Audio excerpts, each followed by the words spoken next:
The Galactic Council had made their decision with the cold certainty of species that had dominated the stars for millennia. Humanity, the upstart species from the third planet of an unremarkable yellow star, had become too dangerous to ignore. Their expansion was too rapid, their technology too adaptive, their very existence a threat to the established order. "Send the Kethmori," Chancellor Vexthal declared, his crystalline form pulsing with authoritative light. "If the humans are truly as formidable as intelligence suggests, then we respond with our most formidable." The assembled representatives nodded in agreement. The Kethmori were legend, apex predators from a world where evolution had crafted the perfect killing machines. Standing 3 meters tall, with obsidian exoskeletons that could deflect plasma fire and reflexes that operated at near light speed, they had never failed a hunt. Their very name meant silent death in the old tongue. 3 Kethmori ships departed for Earth, carrying the finest specimens of their species. Zarthek the Destroyer, who had eliminated the Velteron Rebellion single-handedly. Morden the Shadow, whose stealth capabilities were unmatched across 17 sectors. Kessera the Blade, whose combat record included the deaths of over 3,000 warriors from various species.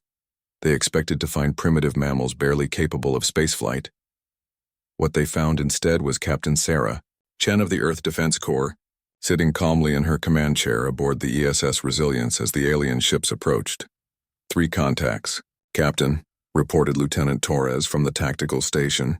Scans indicate advanced stealth capabilities and heavy armament. Chen studied the display with the patient eyes of someone who had spent 30 years in the military, from the trenches of Mars to the orbital battles above Europa. "Any attempt at communication?" "Negative. They're jamming all frequencies and moving into attack formation." Chen nodded slowly. Humanity had been expecting this. The galaxy's established powers had been watching Earth's rapid expansion with growing concern. 50 colonies in 20 years, with more being established every month. Technological advances that progressed not incrementally, but in revolutionary leaps. And most troubling of all, humans who refused to know their place. "Alert all ships. Defensive positions." "And Torres?" Chen's voice carried the weight of absolute certainty. "Open a channel to Admiral Martinez at Luna Base. Tell him the Reaper protocol is now active." The Kethmori struck with the precision that had made them legendary. Zarthek's ship unleashed a barrage of antimatter torpedoes that should have vaporized the human vessels instantly. Instead, he watched in disbelief as the enemy ship's shields absorbed the impact with barely a flicker. "Impossible," he growled in his native tongue. Their technology readings indicated primitive propulsion systems. What Zarthek didn't understand was that humans had learned the art of misdirection from playing poker in smoke-filled rooms and planning military operations in hostile territory. The primitive ships his intelligence had observed were decoys.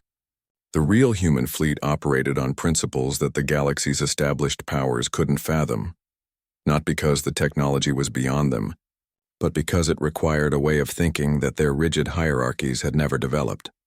Morden attempted to deploy his species' greatest advantage, stealth technology that bent light and energy around his ship, rendering it effectively invisible. He had used this capability to eliminate entire enemy fleets before they knew he was there.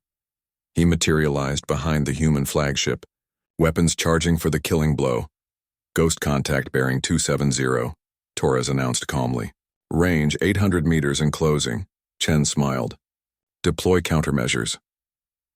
The space around Morden's ship suddenly filled with millions of metallic fragments, each one no larger than a grain of sand, but moving at significant fractions of light speed. His stealth field collapsed as the particles disrupted the energy matrix, and his ship's hull began to buckle under the constant micro-impacts. Humanity had learned about stealth the hard way, in jungles and deserts, in urban environments where the difference between seen and unseen meant the difference between living and dying. They understood that invisibility was just another problem to be solved.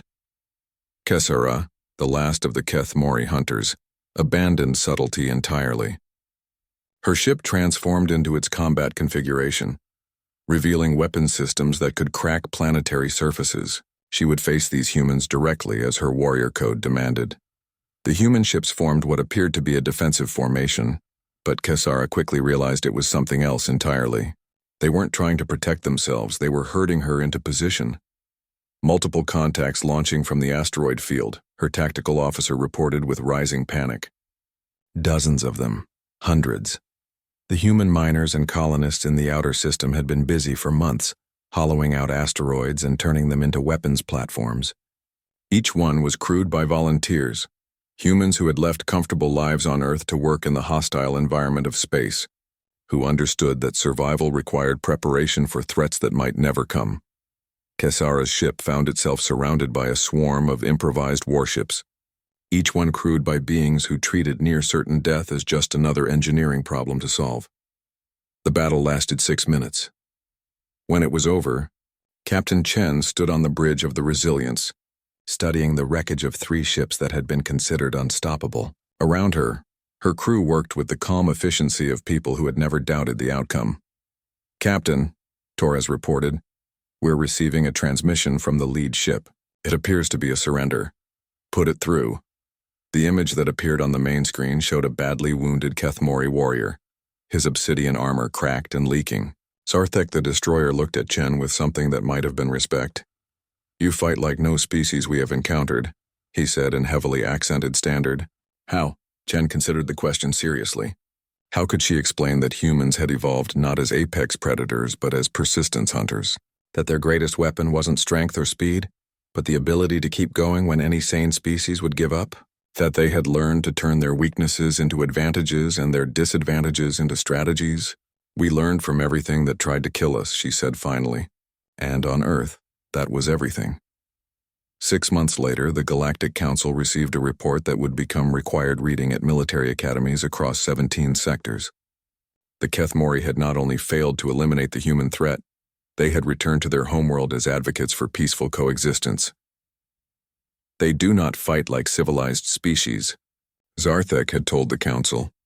"They fight like they expect to lose, so they make sure winning costs more than anyone is willing to pay. And when they do win, they offer their enemies medical treatment and ask if they want to discuss trade agreements." The galaxy's greatest hunters had become its most effective diplomats, all because they had encountered a species that treated war as just another problem to solve, preferably by making it too expensive for anyone to want to start. Humanity continued its expansion, but now they found established powers eager to negotiate rather than confront. The humans, for their part, were perfectly happy to talk. They had always preferred making friends to making enemies. It was just that they were exceptionally good at both.